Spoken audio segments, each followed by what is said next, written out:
Hello, everyone. Hope you guys are doing well. Today, I want to discuss my experience of visiting finance clubs as well as business conferences within my public institution. And although it's quite early in the semester, it's only been 2 weeks, I want to document each step of kind of like my process and journey because I believe that my insights could be valuable to some of you. And also, in terms of speaking in a place of privilege, not everybody has the opportunity to go to university. According to the Census Bureau, I believe around 40% of 18 to 24-year-olds are attending colleges as well as graduate school, I believe in 2022 or 2020. It's one of those 2 years.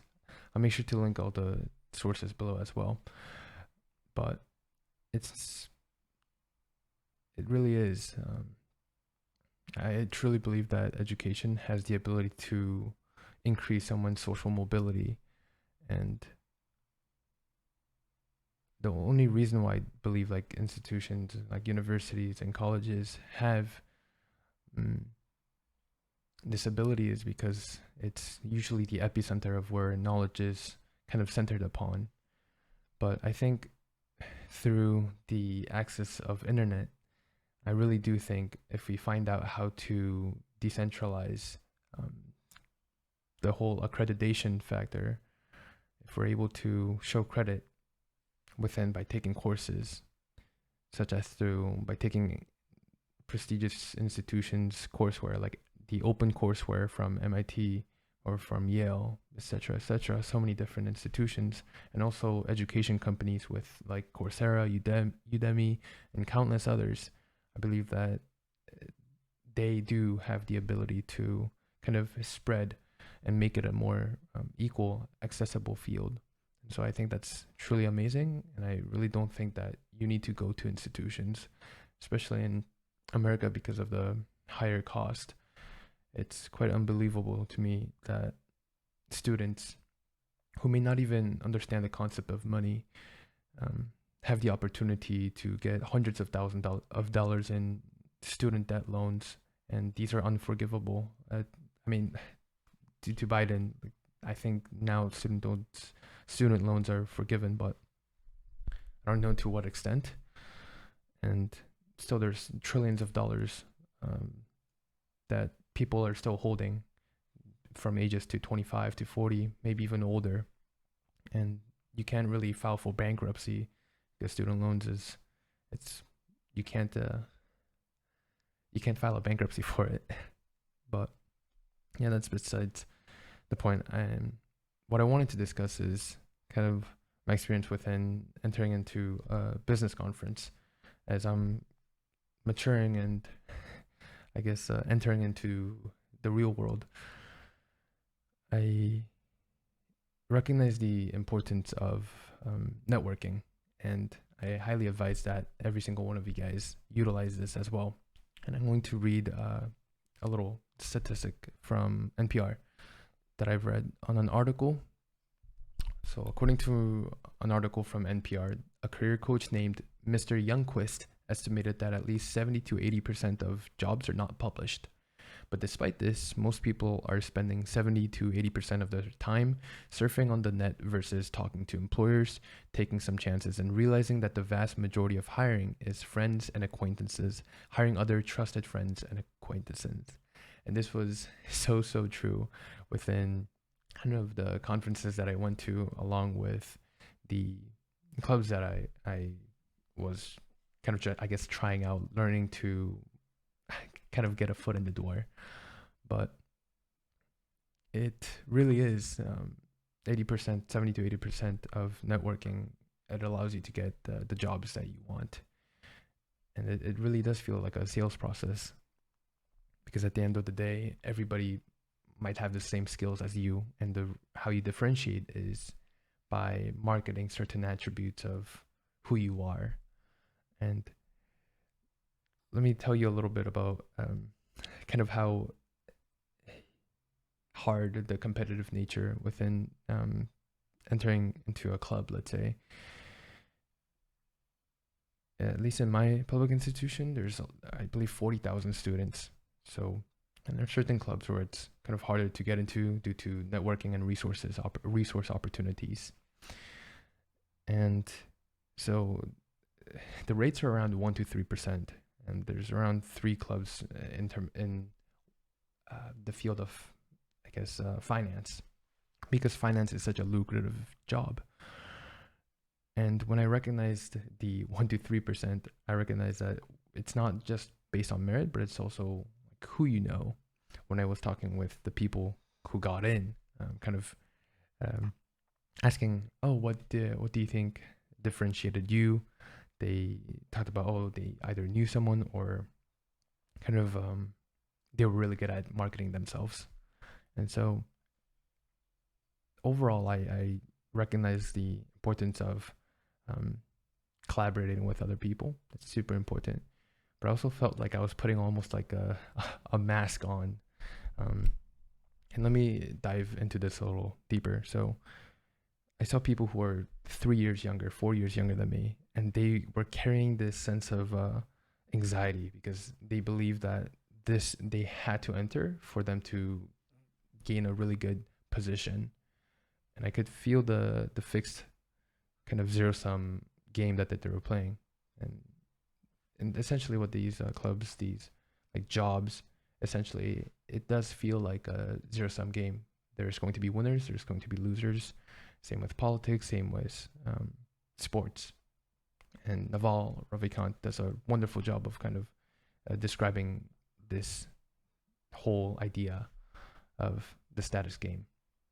And I really felt like I was contributing and playing to the status game because I could feel that my mind, although I really tried to enforce being open-minded, I was getting sucked into like, I need to do this as well.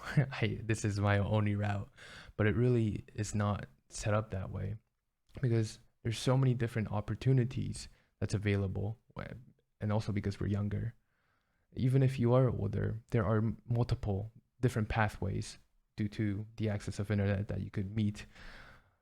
But it's that when you're in a confined environment, you may really be fixated upon the idea that these resources are the idea, the law of scarcity. It plays on your mind, on your psyche, and that you over exaggerate.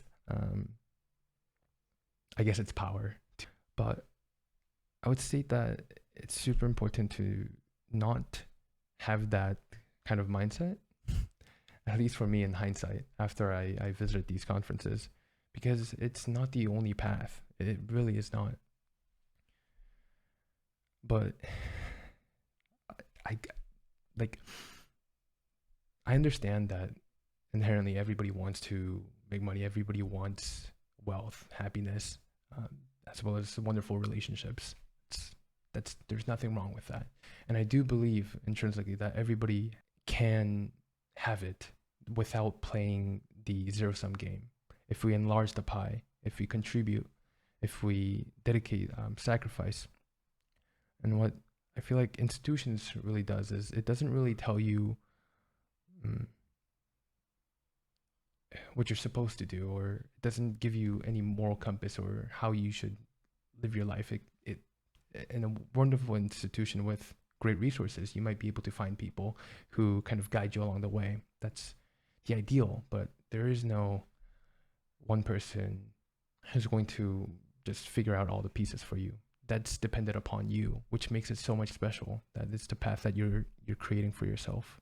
The education system also doesn't really elucidate your kind of moral compass or the development of your character. This is solely dependent upon you, which makes it even more valuable. And what I want to say is to be aware of what type of games that you are playing. And I see this within the daily streams that I do. I see a lot of people, especially in India, where they're preparing for a NEET. It's super, super competitive. And they have like this social norm or culture of you're a failure if you don't pass an exam. But you're giving it importance, you know? I've also grown up in South Korea for 12 years of my life, being surrounded by that environment. And you might say like, Jin, you probably didn't need to. I need to do this to help provide for my family. Yeah, that may be right, but I still want you to have an open outlook on life, that there are, even if you don't, the fact that you're trying, that you need to give more importance to the action and where you're headed. It's much greater than just mere results. Although result may help you get to that goal, I really want to enforce the value of that you're trying in the first place. And I don't think that gets kind of valued enough. And that's what I wanted to kind of share, is that as long as you're consistently trying and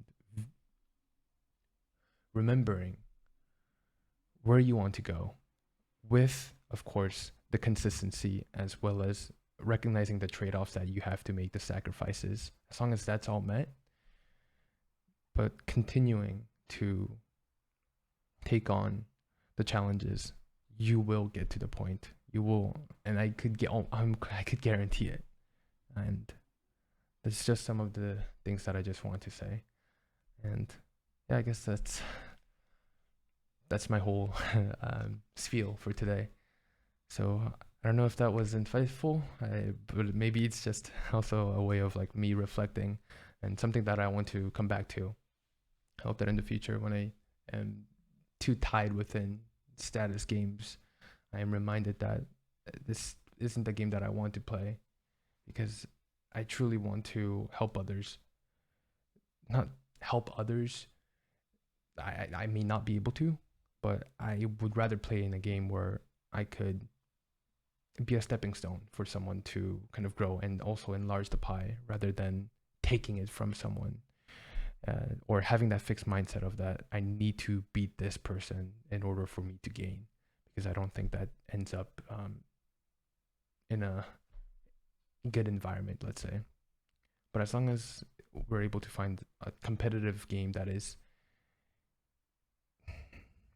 designed that everybody wins, I think that's a wonderful system. And I think those do exist with it, which is within the realm of our mindset. But yeah, I'm not sure if that makes sense. I really hope it does. And with that said, I hope you guys enjoyed, and I'll talk to you guys very soon. All right, take care. Peace.